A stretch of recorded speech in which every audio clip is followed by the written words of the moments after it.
let's get started. And we're going to Exodus chapter 17. And all the congregation of the children of Israel journeyed from the wilderness of Sin after their journeys according to the commandment of the Lord, and pitched in Rephidim, and there was no water for the people to drink. Wherefore the people did chide with Moses and said, Give us water that we may drink. And Moses said unto them, Why chide with me? Wherefore do ye tempt the Lord?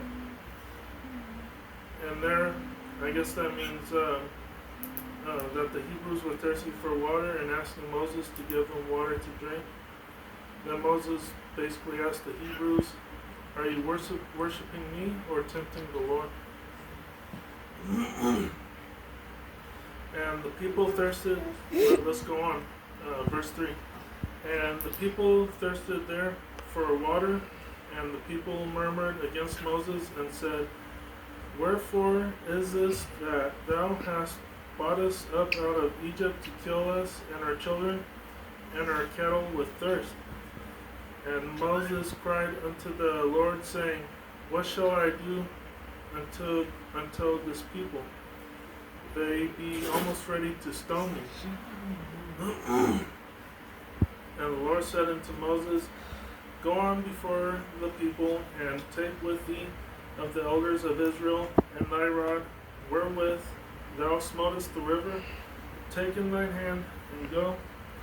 Behold, I will stand before thee there upon the rock at Horeb, and thou shalt smite the rock.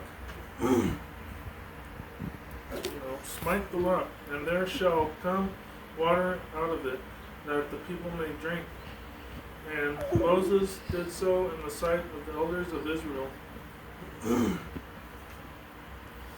And he called the name of the place Massah and Meribah, because of the chiding of the children of Israel, and because they tempted the Lord, saying, Is the Lord among us or not? And tempting the Lord is a bad thing. We'll find out later as we read through the Bible. But let's go on. Then the Lord, verse 8. Then came Amalek and fought with Israel in Rephidim. Here's where the beef comes in, where Amalek fights the people of Israel. I guess it's back then it's kind of like a small town thing where someone comes into a small town and somebody doesn't know who they are and they get in a beef with them or whatever. So here's what I'm going to read. Verse 9. And Moses said unto Joshua, Choose us out men and go out, fight with Amalek. Tomorrow I will stand on the top of the hill with the rod of God in my hand. So Joshua did as Moses had said to him, and fought with Amalek. And Moses, Aaron, and Hur went up to the top of the hill. And it came to pass, when Moses held up his hand, that Israel prevailed. So basically, he was tense. He held up his hand, and Israel was prevailing. And when he let down his hand, he got less intimidating to the predator, and the predator stepped in and stepped out as he had his guard up, and as he had his guard down. So let's go with from verse 11. And it came to pass, when Moses held up his hand, that Israel prevailed, and when he let down his hand, Amalek prevailed. So it's kind of like, okay,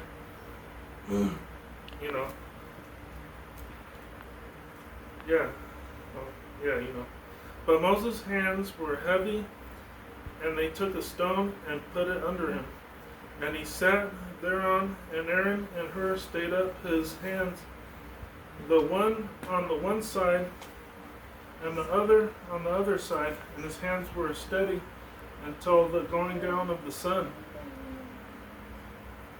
And Joshua discomfited Amalek and his people with the edge of the sword. And the Lord said unto Moses, Write this for a memorial in a book, and rehearse it in the ears of Joshua, for I will utterly put out the remembrance of Amalek from under heaven. So let me read verse 14 again. And the Lord said unto Moses, Write this for a memorial in a book, and rehearse it in the ears of Joshua, for I will utterly put out the remembrance of Amalek from under heaven. So this might be where the Bible starts to get written, or they have the fringes, which we'll read about later.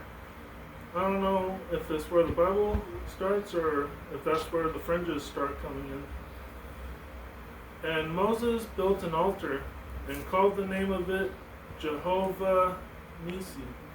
For he said, Because the Lord hath sworn that the Lord will have war with Amalek from generation to generation. So here's what I interpreted from this whole chapter. The Hebrews were thirsty for water and asking Moses to give them water to drink. And Moses asked the Hebrews, he basically asked the Hebrews, Are you worshiping me, or are you tempting the Lord? Then the Hebrews were getting irritated about not getting any water. Then Moses started to ask God as to what he should do to find water, because they were going to stone him pretty soon. So God told Moses to take a rock to strike it. Strike the rock, or the rod, to get water. And he went to a place with two other people to help him get that rock over there to strike it and make a river. Then Moses struck the rock, and he named the place Mosa and Meribah, because of the chiding and tempting of the Lord from the children of Israel. Then I guess there were other people there. They were called Amalek. The Hebrews and the people of Amalek had a beef, and Joshua drew his sword, and I guess they had to back down. Then God told Moses to write this down in the book, and Moses made an altar resulting from that beef. Moses built the altar because he said, quote unquote, The Lord hath sworn that the Lord will have war with Amalek from generation to generation. And this quote, end of quote, this quote was from Exodus chapter 17, verse 16. This is probably where the fringes came from before the Bible was written. But we'll find out later as we read more and more. Thank you very much, and have a good night.